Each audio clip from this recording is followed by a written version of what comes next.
এখনো আওয়ামী লীগের সঙ্গে তাদের সম্পর্ক আছে। এই নির্বাচনও ভারতে বসে বসে তারা ইনস্ট্রাকশন দিয়েছে জামাতকে ভোট দিতে হবে, অর্থাৎ বিএনপিকে ধ্বংস করলে পরে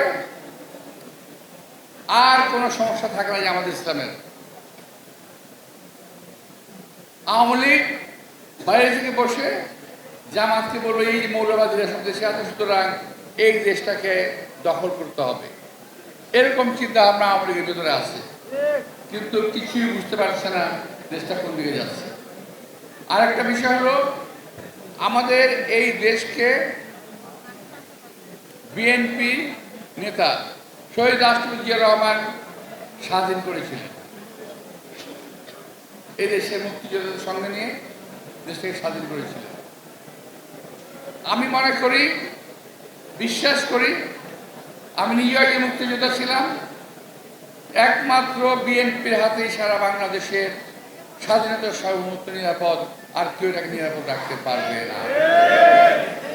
সুতরাং আমাদের ভুল ত্রুটি যাই হয়েছে সব কিছু সংশোধন করে আসুন, সামনে আমাদের যা আরো কঠিন পরীক্ষা আছে সেই পরীক্ষায় জয়লাভের জন্য যা করা দরকার নিজেদের দল মত নির্বিশেষে ঐক্যবদ্ধভাবে দেশের স্বাধীনতা সার্বভৌমত্ব রক্ষা করুন।